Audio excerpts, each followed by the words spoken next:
Hey everybody, it's Garrett's Games. I'm Doug. I'm Shelley. And we are at Board Game Geek 2025, and we're playing Kuldhara. It is from Jolly Dutch. It is for 1 to 4 players, 30 minutes per player it says, and it has an 8+, but no. This should probably be a 10 plus. For me, sure. I would say 10. Yeah. I'm going to lower the camera a little bit here so you can see a little bit more of what's going on. And there we go. Okay.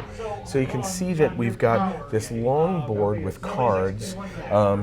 We are looking and exploring the ruins of the Kuldhara. We have these really cool 3D camels that are wandering around the board. They're a little big. They're a little too big for the small size of the board here. You're gonna start, and this thing rotates. So you can see that this part rotates for the 4 parts of the day that you're doing. You're gem hunters, and you're going around the board getting these various gems, and as you can see, you're placing them then on your board after you empty your camel by going back to the camp. You're spending water. Every round you start with 15 water here, and you are going to be spending water to do all of your actions. You can do 1 or 2 actions on a turn, which would be traveling, picking up gems, getting rid of your gems, or reserving one of these jewelry cards, which is what you're trying to do for points. There's 1, 2, 3 levels of jewelry cards. And then you have these protection things because, you know, the ghosts of the village are possibly going to steal your stuff. And so you, when you create, you've got, so for example this, you're going to have to get those gems in that pattern on your board. The nice thing is that your board itself rotates so that you can really cool. get a better idea and or you can do like I did and like move your, when you have something in reserve, move the card around in different Shelley positions. was doing that. So the traveling is going to cost varying amounts. That's the interesting as part of this as well. turns here, okay? So sometimes, you know, you're thinking, well, I want to go get the cheaper things because this is only cost me one, 1, whereas but this over one here over here is costs 2, 2 to get and to through. get over to pink right now it costs 3. To pick up the gems, depending upon their size, so this purple one costs 3 water just to pick up. And this one costs The 2, teal costs 2, but, exactly. You know, to get to whereas this one, the orange and red only cost 1 because there's but one if I was of it. picking it up this round, this pink one would cost 3 to get to it, then 4 to pick it up, and then 5 if I wanted to take 2. So you have 5 tools that are in your little area here that you can spend, and they're one-time use for the entire game.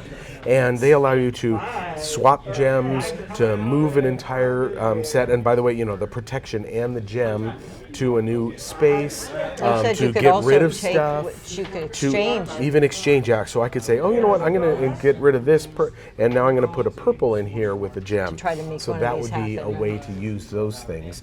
And you can do as many of these cards as possible, but if the gems aren't protected, then they have to go back to the resource.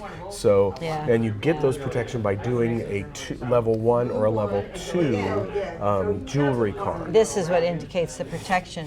But you'll notice that these higher level ones need protections at certain spots. So that one, you can't that one needs both accomplish a gem and a protection on it. You have to have the protection on the orange, and it has to be in that. You can go the other direction, right? But this way it helps with the spinning. But you have to protect the certain ones. This means a wild protection over here, the one that's got. Well, it has to be. It could be any gem. But it would have to have its protection and the gem on it. Right. All right. So that is the way you play Kuldhara.